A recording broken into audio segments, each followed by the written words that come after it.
Di dalam membangun bisnis, jika sahabat sudah melewati waktu yang sedikit panjang, pasti paham dengan sebuah perkataan yang saya maksudkan. Bahwa dalam tanda petik ada sebuah titik-titik kata sebagai kunci sukses di dalam membangun bisnis. Karena kata tersebut tidak muncul setiap tahun, bahkan bisa ada yang mengatakan hanya hadir setiap 10 tahunan. Bahkan ada yang mengatakan hadirnya setiap 70 tahunan. Bahkan ada juga yang mengatakan hadirnya setiap 100 tahunan. Jadi ini adalah kata yang penting. Jadi kalau yang berbisnis belum melewati kata tersebut, maka bisa-bisa dikatakan dia belum paham dengan peristiwa yang akan membuat usahanya naik dengan cepat. Bukan karena produknya atau karena bisnis modelnya, tetapi memang tepat kata tersebut dimanfaatkan. Sebentar, sing sabar, ini ilmu gratis. Jadi kata itu disimpan dulu sampai akhir cerita biar pada ngikuti pelajaran. Setuju ya? Oke, sesekali sombong sitik ya, ben seru. Gak apa-apa kan? Oke, kita lanjut. Ternyata di dalam bernegara juga sama. Kata tadi menjadi kunci untuk membuat sebuah negara menjadi besar. Sukses bukan karena strateginya tepat, namun keberanian mengambil tindakan dan mengetahui dengan pasti kata tersebut.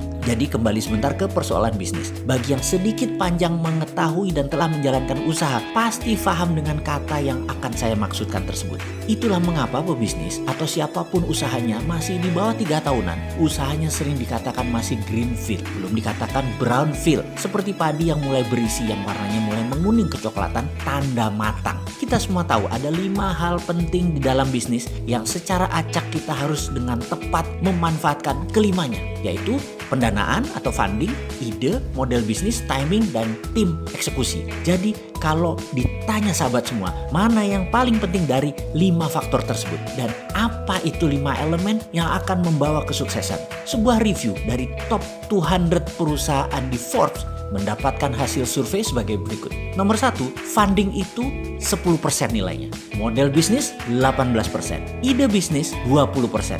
Tim eksekusi 22%. Timing atau momentum 30%. Disinilah sahabat, jika Anda ingin menjadi terdepan, sukses, Anda bisa melihat bahwa momentum adalah faktor paling dominan untuk Anda meraih sukses. Jadi yang dimaksud dengan kata dalam tanda petik adalah momentum atau timing.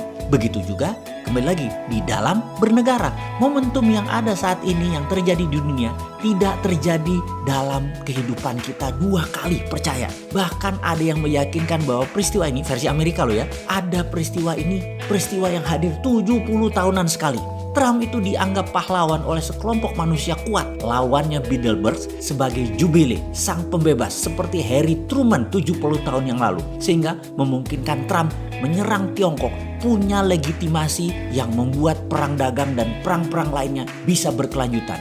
Di sisi COVID, jika ini adalah pandemik alami yang terjadi 100 tahunan sekali, jika dipertimbangkan hanya Spanish flu yang pembandingannya tepat 100 tahun yang lalu adalah 1918. Kalau yang percaya ini adalah by design, seperti halnya Ebola, SARS, dan sekarang COVID-19, di mana globalis adalah dalangnya, itu pun jarang terjadi momentumnya. Jadi bisa dibayangkan betapa gregetannya orang bodoh seperti saya melihat peluang itu tidak diambil oleh Indonesia. Bahkan banyak yang tidak melihat sama sekali bahwa ini adalah peluang. Saya sampai bingung itu pejabat pada lihat apa sih kalian?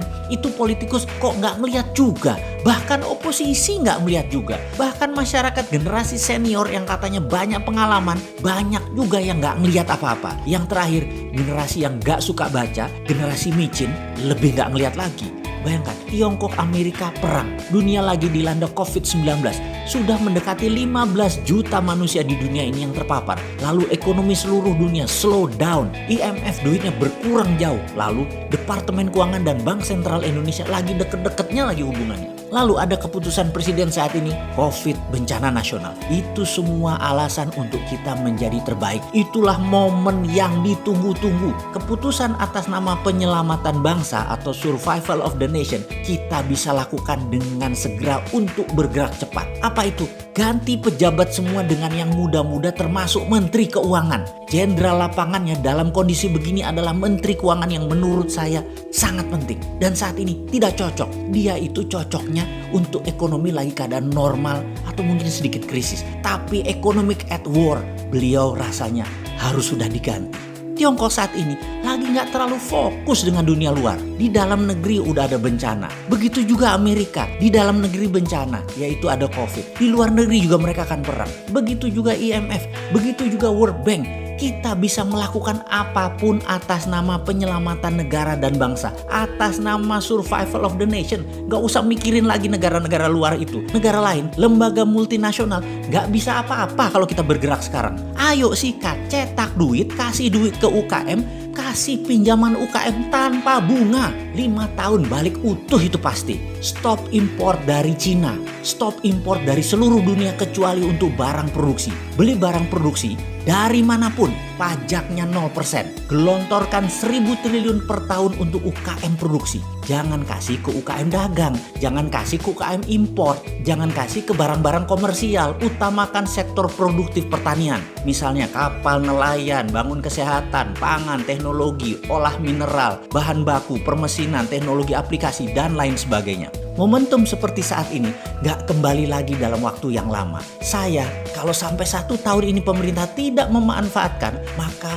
mungkin sampai waktu yang lama hujatan akan terus menjadi beban kalian. Karena kalian tidak mengambil momentum yang extraordinary ini. Jangan sampai mengatakan kami tidak tahu di suatu hari nanti anak cucu kalian dan keturunan bangsa ini pasti ngeledekin kalian, tak akan pernah berhenti ngeledekinnya. Sebagai bukan pembela NKRI lah, gak Pancasilais lah. Dan kalian itu menyatakan diri kalian Pancasila, akhirnya hanya di mulut doang, bukan di tindakan. Buktinya momentum ini adalah momentum memenangkan Pancasila, kalian tidak melakukan apapun. Kami rakyat butuh tindakan, keberanian membela dalam arti sebenarnya. Kami capek mendengar retorika, kami capek mendengar narasi politik. Sudah cukup enek kami mendengarkannya. Kami lapar, Bung.